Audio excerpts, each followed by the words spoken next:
What do you think art's role was during COVID, and how did it interact with what was happening? What you saw emerging during COVID were these compilation videos. You would see a chorus made up of, 50 people. Each of the members of the chorus were recording their individual part from their home. And then you were able to see a performance of 50 people from different parts of the world. It created a sense of togetherness. Personally, I was feeling very lonely and worried. Is this going to be the new norm? It gave me a sense of hope.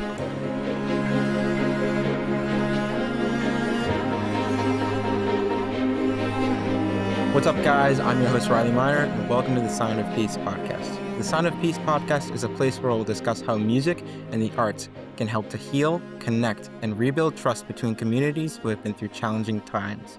Today, I'm joined here by Tom Palance. Tom Palance is a renowned musician, composer, and educator from Ipswich, Massachusetts. He served for 20 years as assistant principal trumpet in the United States Navy Band, performing at venues such as the White House, the John F. Kennedy Center for Performing Arts, eventually performing for 5 U.S. presidents. He later taught at Berklee College of Music and Boston Conservatory at Berklee, and today he is the founder and artistic director of the Orchestra on the Hill. Tom, how are you doing today? Hi, Riley. I'm doing well. How are you doing today? I'm good. It's a pleasure to have you on. I'm really happy that we can make this work. Yeah. And thank you for giving me the opportunity to be here in this space with you and talk about music and all kinds of other fun things. Yeah, I'm really happy. For the episode today, we're going to talk about art as a response amidst chaos and kind of what the role of music and art is during conflicts and when there's division. Tom, I think I want to start off by asking a super general question, which is, how do you think art is more than just entertainment? Well, art is it's very, it, very personal. It's a personal expression of of perhaps what's going on in the times that we're living, in the times that the artist is living. They're feeling the world around them, and they are responding to the world around them. To say that it's a uh, that there's an intention behind the art is very difficult because it varies from artist to artist. I think mostly it's a response. It's a way of expressing how do I feel about what's going on in the world around me, just in a That's very general sense. Yeah, no, it was a general question. So, um, I think that's an interesting take. And I'm curious, if do you have any examples or personal kind of experiences that have helped you to define this idea? Well, I do want to go back to what you said. Is it a form of entertainment? Is it a form of expression? I think entertainment is entertainment and art is art. And I don't think they necessarily are the same thing. If you go back and look at the visual paintings, I'm not going to name specific painters or artists, but if you go back in times where it was very difficult in the world, um, for example, during World War I, and you look at some of the artwork that's displayed, it's very dark and it expresses anxiousness, and it expresses um, very strong emotions about what's going on at the time. Was the intent of the artist to um, to create peace? I'm not so sure about that. Did that happen later in time as we look back at this artwork? Um, I believe it did. It gives us a perspective of what was going on at the time in the most powerful way because it's through visual arts. And music is the same way without giving any specific examples. If you go back and you look at the music that was being created during some very difficult times, you will start to understand the effect that those times were having on that particular artist. So as in terms in entertainment is something very different. I think entertainment is is art in which there's an intention to to uh, give an audience a sense of comedy or a sense of release or a sense of seriousness, and this is a very complicated point of discussion is to talk about, well, what's the difference? But I believe that it's all about the intention of the artwork itself. Yeah, I mean, personally, for me, from my experience, I think I've seen that as well. Uh, and I think I've come to agree with that a lot, and that art, art obviously has a lot of depth. And so I'm just curious, like, why do you why do you think it is this powerful, and how do you think it has the ability to convey these messages so strongly? Because it appeals to many different senses. Okay, some people will respond to something to the word, to the written word, for instance, through a book. They may read the words and then they can imagine in their minds scenes. Do you do that when you're reading? You can imagine Yeah, what someone looks like and what they're surrounded with just by the way that the author describes the scene. Musicians do that through orally. So they might create sound that invokes a certain emotion or reflects on a certain time. For one example, there's one example of this is it's called the Dies Irae theme, which is it's a form of chant that was believed to invoke the devil. And throughout time, when a composer was trying to portray danger coming or some demonic force that was around, they would use that theme called Dies Irae, and the listener would automatically feel that. Um, so that's just one example. Um, a visual artist might paint something that has a tremendous amount of light around it, a tremendous amount of light, and that could invoke a feeling of hope or brightness or just blindness. So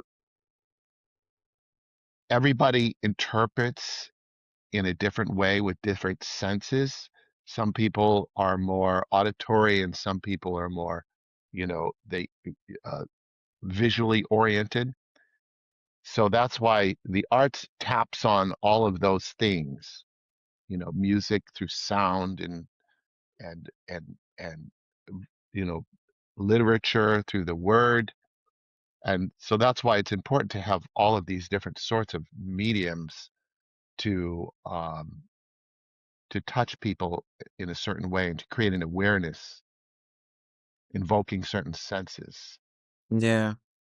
That's that's interesting. I think it's cool how you say it, it appeals to all your senses, and I think the more I think about it, like, the more true that gets, because there's so many different forms of art, and like, you really can appeal to everything, all the senses. And I think that, honestly, in a way, makes it or helps it to be, more accessible for people, all sorts of people. And I think that's really one of the cool things about art, is it's not just written words. It's kind of a way to communicate and connect. Yeah. It's very accessible. So, for Accessible. example, uh, Jackson Pollock was using visual arts to express the times right after the war in the 1940s, between the 1940s and 1950s. And his art reflected the anxiety of those times. If you look at his artwork post World War II era, um, so he takes his artwork and he creates an emotion that was happening around that time. And when you look at his work, you start to feel that as well. Yeah. And that's pretty powerful. That's pretty amazing. Yeah. That is yeah, that is really cool. Um, I think I've I've had experiences like that with art before myself where it's like really like feel something. It's very um I don't know. I don't know. You feel something in your body with your senses, and it's very engaging, not just for your thoughts, but also I think your emotions and your nervous system as a whole. Um, Yeah. and Our orchestra during COVID, instead of shutting down, instead of just not doing anything and just hunkering down in our houses by ourselves, we actually intentionally created art that reflected the way that we all felt in our isolation. So if you go back and look at this a project called it was called Emergence, and during that time, I reached out to the different musicians in the orchestra and said, "Tell me how you're feeling. Tell me what's going." It doesn't. You could play four notes on your clarinet, or you could um, play some percussion sounds or whatever you want to do. But tell me how you're feeling. Express yourself through music, through your instrument, and send it to me. And a lot of people did that, and we started getting all of these pieces of music reflecting people's emotions. And what we did as composers is me and Chris Florio and G. Paul Nager is we took all of those themes and we created bigger works with those pieces. We added video to it to emphasize the emotion, and it was a really powerful experience. And now when I go back and I look at those videos on YouTube, it brings all those feelings back that I had at that time. And I don't think that I could express it as effectively just with my voice, just telling you what was happening. Oh, we were feeling lonely and we were worried about everyone we encountered when we went on a walk, and those types of things. I don't think I would have the ability to do that. Whereas through music, personally, I could express myself in the deepest possible way. that is really interesting. Art. I feel like music and art. It unlocks a new depth to expression, and I think that's so important, and it's so necessary to have in society.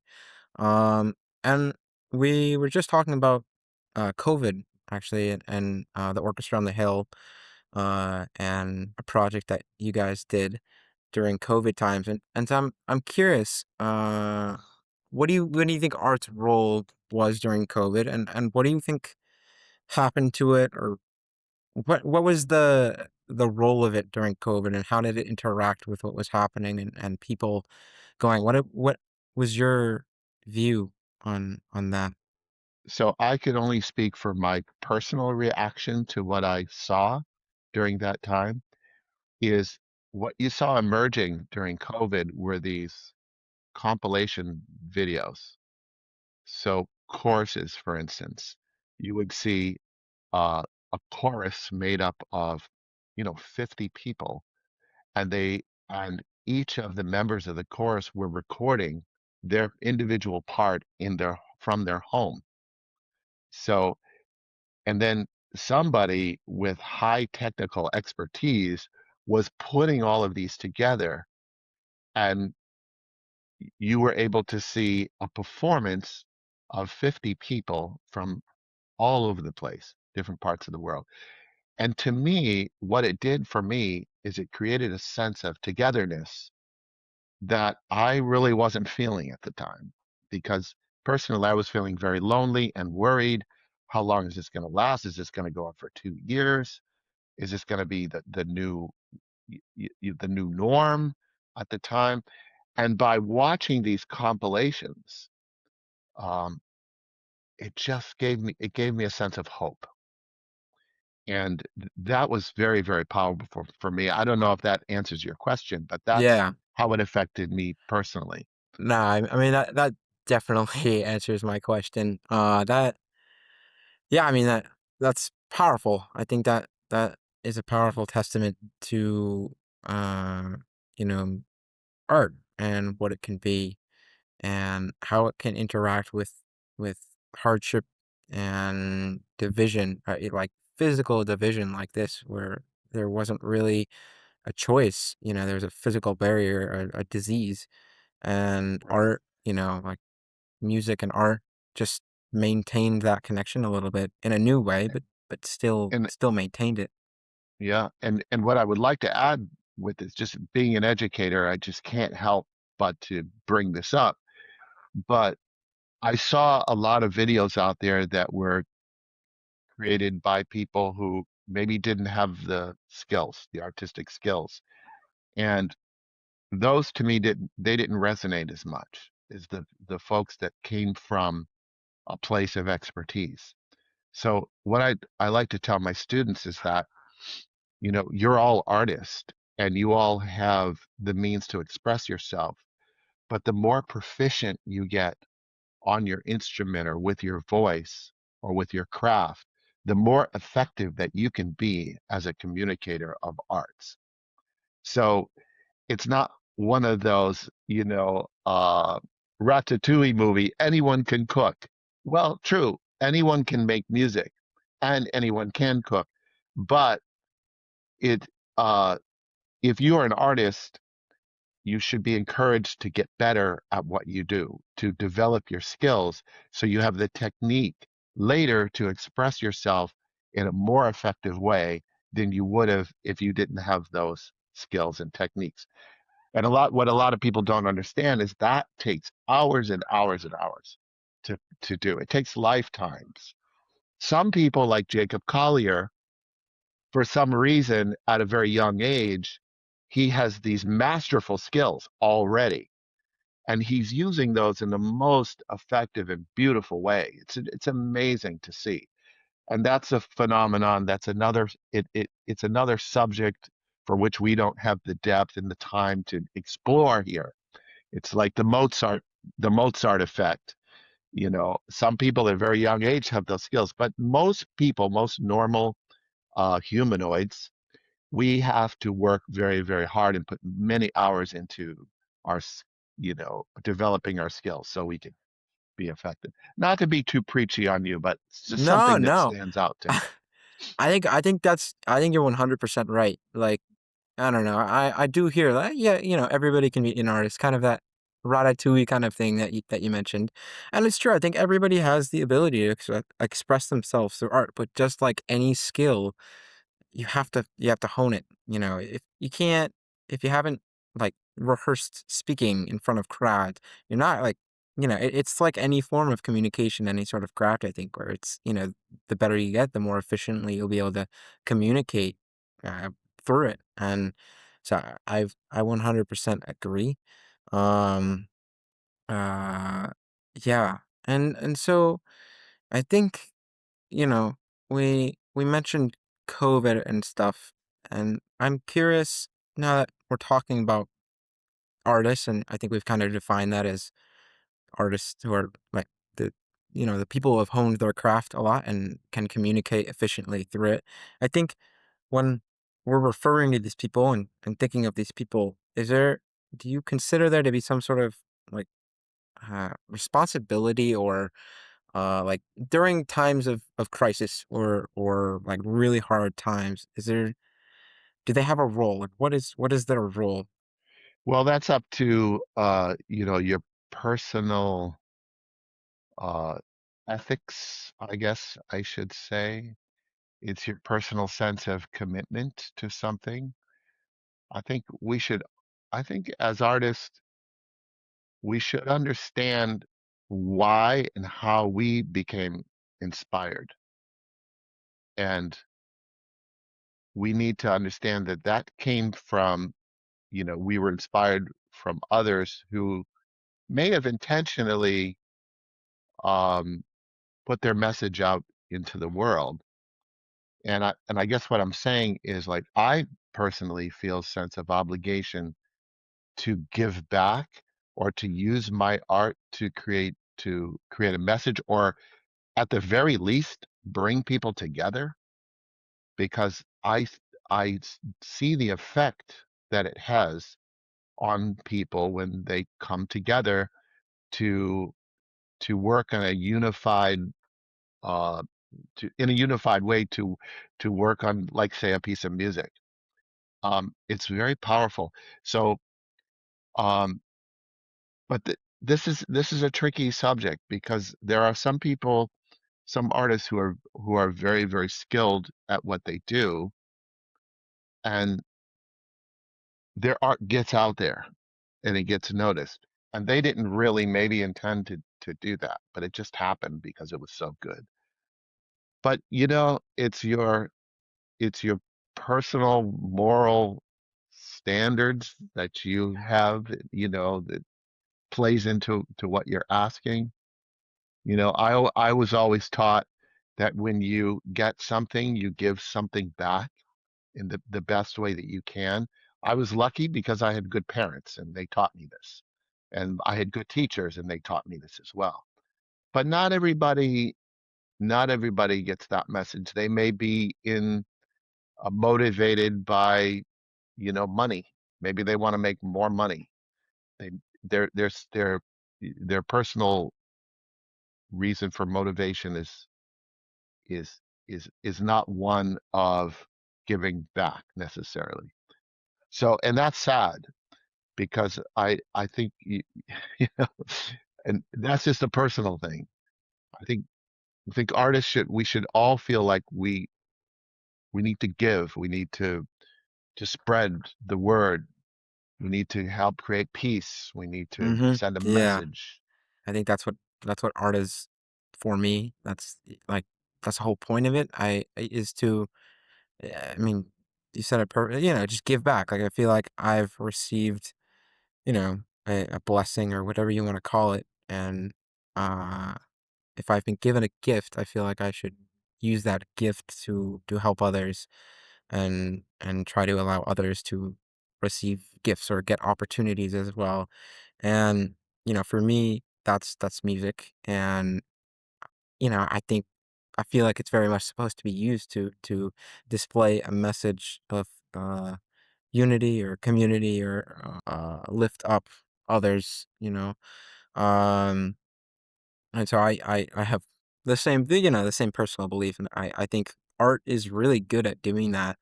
And you're right. Like everybody's different, and everybody has their own personal reasons, and I think that's okay. Like we're all individual people, and we all have our own individual lives, and I think we need to all respect each other in that way. And another aspect of this too is that art tends to transcend language and transcend religion, transcend cultures. It's very interesting. I went to Italy uh, uh, uh, two or three times, but the first time I went, I brought my trumpet, and I went into this nightclub, and I didn't speak any Italian at that point. And they saw me with my trumpet, and I walked up on stage and I started playing with people that we couldn't communicate with each other through language. But I started playing, and we all knew the same songs. We all knew the same language, and we started playing together, and we didn't have to say a word to each other. And and it transcended our language divide, our cultural divide. Nor did I ask them, where do you stand politically? What is your religion? None of that mattered. What we were doing together was uh, was exactly alike. We were creating the same message. We were speaking the same language through music. And it's a little bit of a cliche to say that music is the universal language, but it really is. And I think that goes for art expression as well, like visual arts or dance or any of the arts. It transcends. Now, Can you identify cultures through the style of art? Probably yes, you can. But the point is you can understand them. You don't have to you don't have to look any deeper than that. What you see is and what you feel is the Yeah, I mean, 100%. Here in Cambodia, I've had the same exact experience. It's like, especially when I arrived, I didn't speak an ounce of Khmer. I didn't really know a whole lot about the culture. It's pretty drastically different here from Massachusetts. Um, and yet, like, you know, whenever I got the opportunity to play music, because I did, whether it be my saxophone or my oboe or I don't know, any instrument really, it was it was so connecting in some way. It was like I could barely talk to these people. I've never met these people, and yet I'm all of a sudden playing music with them, and I feel like they're like my brothers and sisters in a way. Like, I just feel so close, so connected to them, and I feel so it much gave you joy, a and I feel so sense, happy. right? It Yeah, gave you a sense of belonging. It created it gave them a sense that you are safe, that they didn't need to know anything else except that you were willing to be there with them in a yeah, peaceful way, in a safe way. Amazing, Riley. It's yeah, yeah. truly amazing.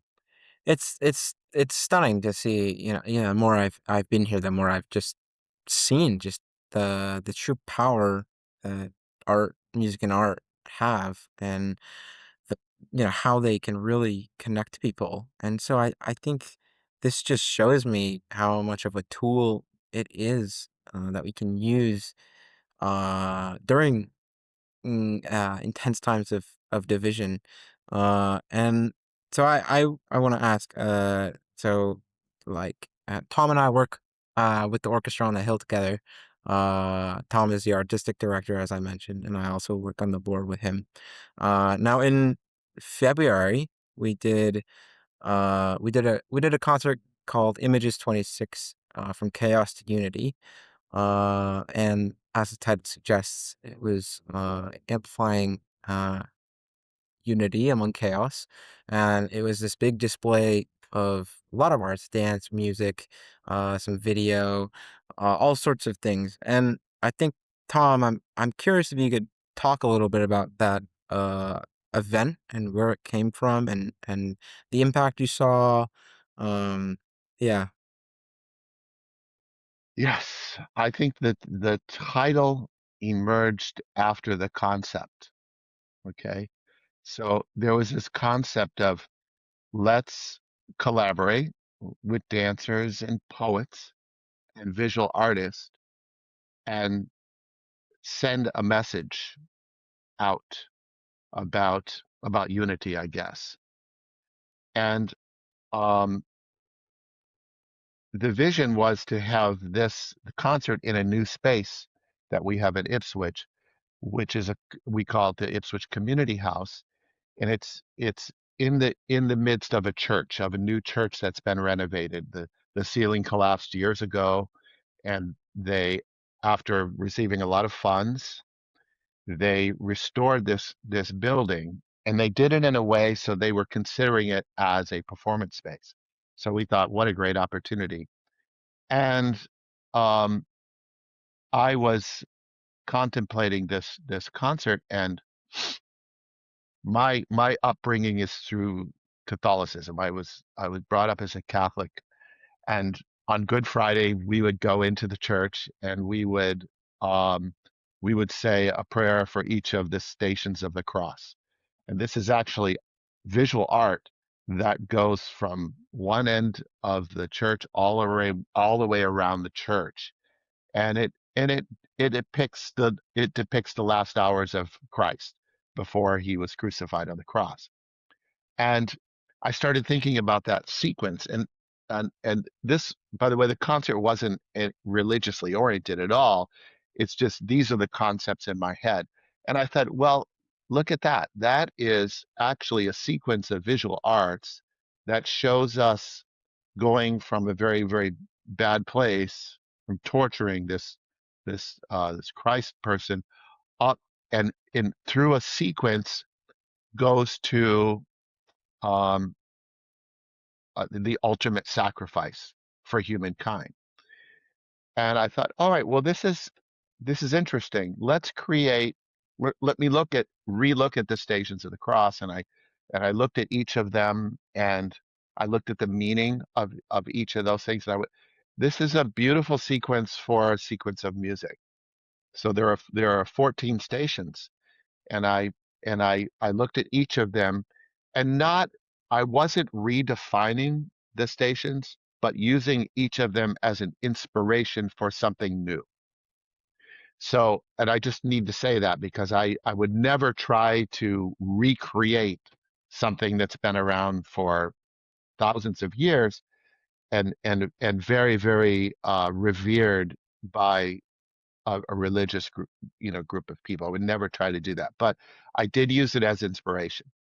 And I went through each of them and I went, well, what's happening here? Okay, well, uh, uh, Mary, the mother of Christ, is visiting him during this period of torture. And I thought Mary as, well, this is Mother Earth. So I'm going to rename this Mother Earth. And I went through and I renamed, and then I ran it by our, our creative team, and they sort of refined the titles with me, and not even necessarily knowing that that was my source of inspiration for this. Um, because I didn't want it to be all about that. I wanted it to be a secular activity, which brings people together. So I took each of those and I gave them to poets, each of those titles. And the poet came up with a poem around the title and the concept. And then we took the poems and we gave it to the musicians, and they came up with a piece of music around the poetry. And at the same time, simultaneously, in the art studio, we were creating visual arts around these titles. So, for instance, Mother Earth was one of the titles. And the artists, without knowing anything else, thought about Mother Earth and how they wanted to express those words. So this was all coming together at once as a true collaboration. From there, we put them in sequence, in a musical sequence, and then we began our rehearsals, and it was amazing how it all flowed together. Each piece of music led to the next without much discussion about it. And then we performed this, and it came off. I think it was one of our best performances ever. It was one of our more unified in performances because it had a flow. It had a flow of thought through it and a line of a storyline, if you will. We ended the concert with a piece um, called "Wake Up from the Dream of Separation. We are all one." And we took those words and we created. Chris Florio created a sort of a sing along, a vocal piece where the audience could participate. And we also gathered videos from all around the world because we all travel and know people from different countries of folks singing those words in their language. And we put all the videos up, and then we had the audience singing with us. And at the end of the second concert, just spontaneously after the music was done, everybody in the audience started singing those words. And there was not a dry eye in the audience. People were moved emotionally by this. And I got to tell you, I don't know what the political orientation of 200 people was in the audience. I suspect it wasn't exactly alike. I don't know where all of those people came from, but all I do know is we were all singing the same words, that we are all one. And it was amazing. It was truly amazing.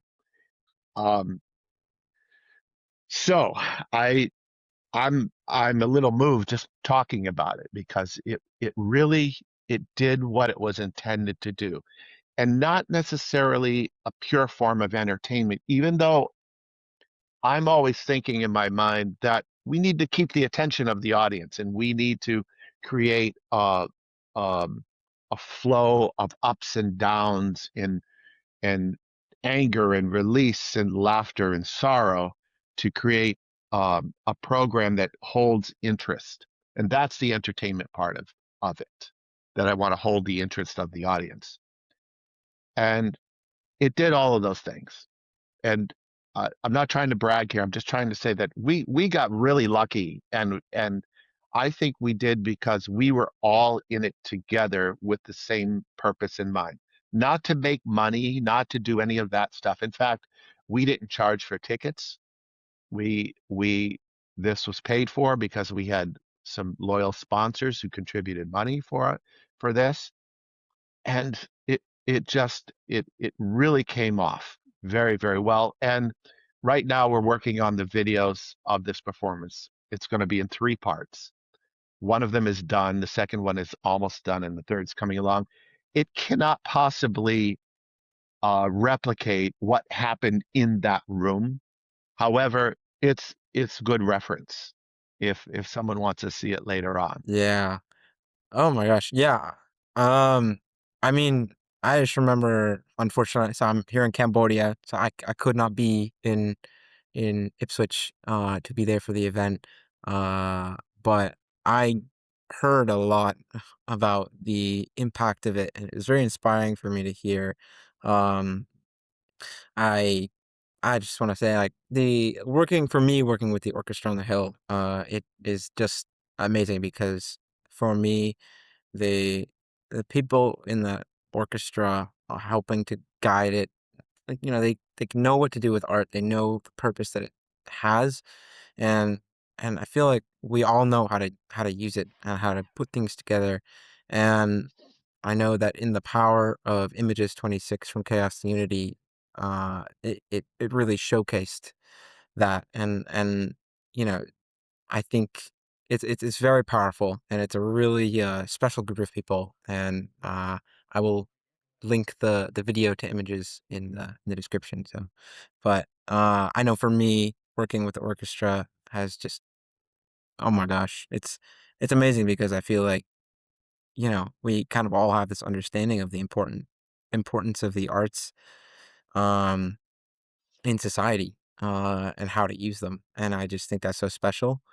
Um and so I think talking more about that, like, from images in the title, refers to chaos. And I think right now the world is very much in chaos. There's a lot of chaos happening, and it's quite unfortunate. And I think with that chaos comes a lot of just injustice and bad things happening, things that are happening that should not be happening. And I'm curious if you have any thoughts on specifically how we can use art to challenge that injustice, to go up against, right up to the in the face of injustice and cruelty, and ego. And how can the arts, music and the arts, kind of challenge that and maybe uh, turn the tide a little bit, do you think? Well, we're as an orchestra, we're certainly making an effort to do that through performances as we just spoke of. Um, Last night I played my regular Tuesday night jazz Yeah. gig, ding ding ding, promotion, at the Mayflower in Ipswich, and there there is a gentleman in the audience who is a well-known he's well known for being on the opposite side of where most Yeah. people are Yes, in the yes. space that I live in. And he a lot of people are just not tolerant of this guy. They don't want anything to do with him. They don't want to talk to him. he's a musician, and his family, his family's musician, and uh, he was there last night, and he came up to me after the performance and gave me a big hug. And there were a couple eyebrows raised, like, "What are you doing? What are you doing?" I'm thinking, he's a human being who is who suffers, who laughs, who, you know, has has gone through life, and we're both human beings, and we both deserve to be in this space. And so he has the opposite beliefs that I do in some respects. Um, and I'm looking through the politics at that point. I'm saying, wait a minute, there's something more to this person. So I'm it helps me understand that personally I need to be more tolerant of people who have different opinions than I do. I'm not tolerant of people who are vile and abusive and destructive. Not tolerant of it, but I still see them as human beings, and I still think that there can be dialogue. And I'm not going to personally allow negativity to to affect me in a negative way. I'm going to allow negativity to affect me in a positive way.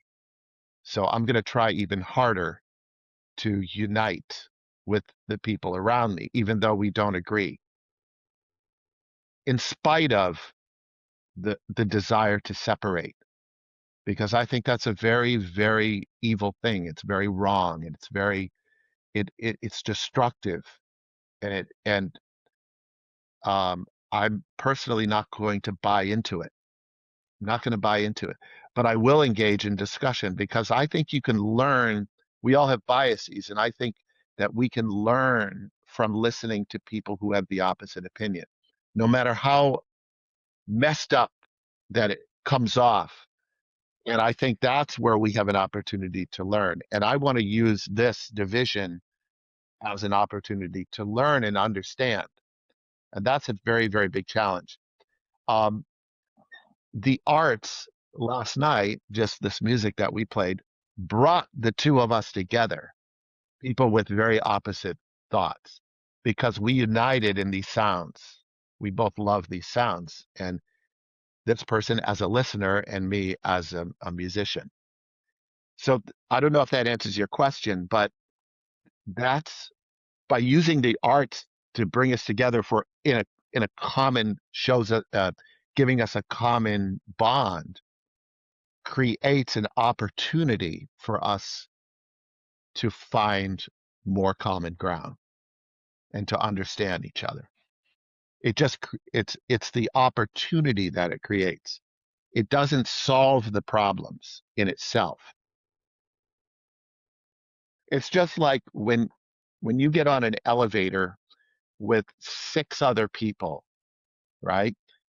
And someone dares to engage in conversation on an elevator, what is the what are the two subjects that you hear come up? One is the weather, and the other one in the Boston area is sports. So we nobody knows each other in the elevator, and those are the two things they talk about. Why do they talk about those things? Because they know that that's common ground, that we all are experiencing the weather in the same way. You know, it's raining really hard. We're going to all get wet. It's not that it's raining really hard and some of us are going to be dry and some of us are going to be, we're all getting wet, right? It's freezing cold or whatever. So it's common ground. And I think that's what the arts can do, is bring us together in that common space so that it can initiate further understanding. Yeah, I mean, I think that's a really good way to put it, and good way to think of it. Because like, I liked when you said, it doesn't solve the problems, it doesn't solve the problems. It just it creates an opportunity, uh, for connection, I think, and it bypasses it creates vulnerability, I think, is a way to put it. It opens people up just a little bit, so that they can perceive a little more and see each other as human beings a little more. Um, it's like Tom said, it's common ground, and I'm just curious, like from your life. I know I'm kind of putting you on the spot here, but have you ever kind of really witnessed this, or within any big social issues, or I don't know. I mean, in America, the whole not to open up another whole subject matter, but just as an example, the West African experience in this country, not so good. 17th century, 18th century, 19th century, and the music that came out of that is incredibly powerful, incredibly powerful, and uniting in some way, in other ways, expressive in a way where it's like I can understand a little bit of how you feel through your music. Not everything because you haven't lived it, but you know, the very foundation of our American music, which is jazz, came from, in large part, the experience of African people who came to this country. And that was the foundation of our country's music, including pop music and rap and all the genres that were born in this country came out of that. Yeah, I mean, I think that's a great example, because it's such a foundation for America. Like jazz is incorporated in like just most modern types of music. It have parts of jazz, like ideas and everything are all very much integrated. And I think it's just interesting when you look at the origins.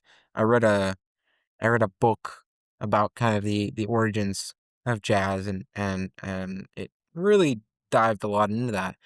And it just talked a lot about how, whether it be, on the really kind of terrible conditions of the ships during the slave trade, or in America in the fields, like one of the things that helped them unite during the intense heat or terrible conditions, or sickness, or literally any type of thing like that. It was like, singing together, or sort of like musical, just this connection with making music, and didn't even need like instruments. You just through pure voice. They weren't allowed to use instruments. you know I mean it, and so it came through the voice and stomping, and but it's a very vast subject worthy of study, and anybody who lives in this country should. I got to tell you, just that when I went to England for the first time, I was astounded at how much the young children knew about classical music and how important it was in the school system to teach them about classical, because that music was born in European countries. And it was humbling personally, because in this country we all need to learn about the origins of our music as it relates to our culture, and we don't do that.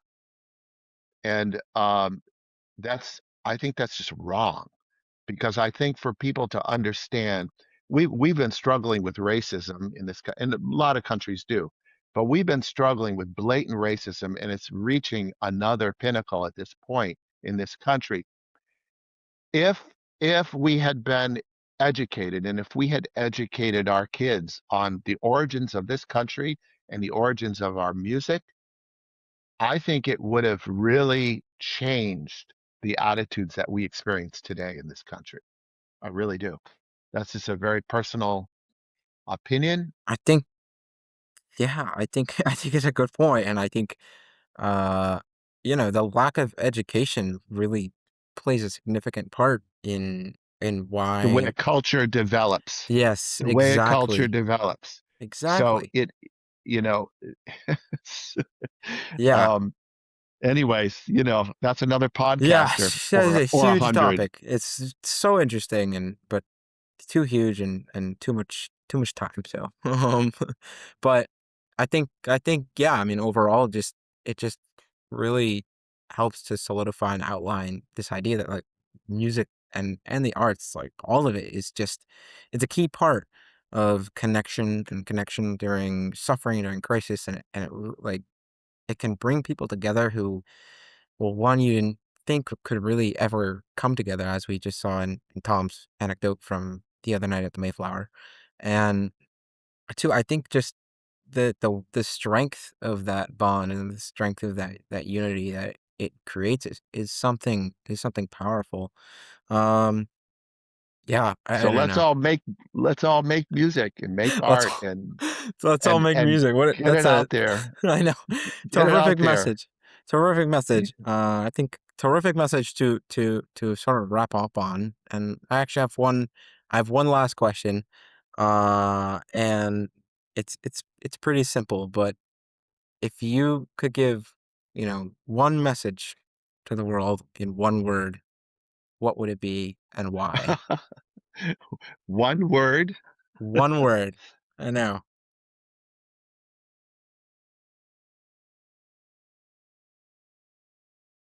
listen. Hmm.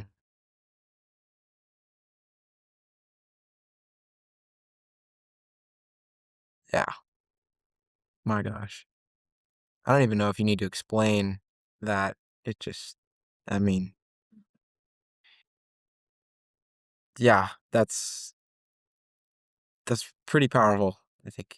And I don't mean just listen with your ears. I mean listen with your eyes, listen with your brain, listen with your heart, most importantly.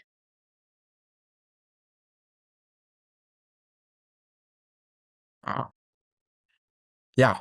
I mean, I think I think that's a really, really amazing way to put it.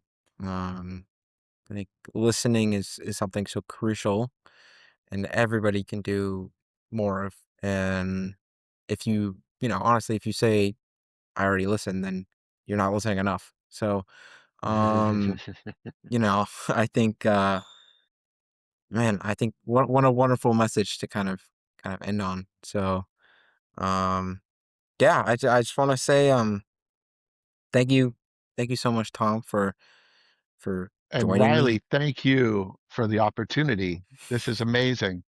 Yeah, I'm astounded at how quickly that you've adapted to a culture which you knew nothing about, I'm sure, yeah. in both language and the mm, way that you're making music at this point. mm, And good for you. thank Good you for so you. much. We need I more of appreciate. you in this Thank, world. I Thank you. appreciate that. It means a lot to me. Um, yeah. So, do you have anything else you want to say before we end here? Or? I've said it all. You said it all. Yeah, yeah. I think Not, so. I yeah. think so. Yeah. All right. Well, cool. Thank you, guys. This was the Sound of Peace podcast, and today we discussed how art can be used in the midst of chaos. This was Tom Palance, and I just want to say thank you again, Tom, for joining. Thank you, I think Riley. this was a really valuable discussion. Yeah. Thank you, everybody, for watching, and we'll see you next time for the next episode.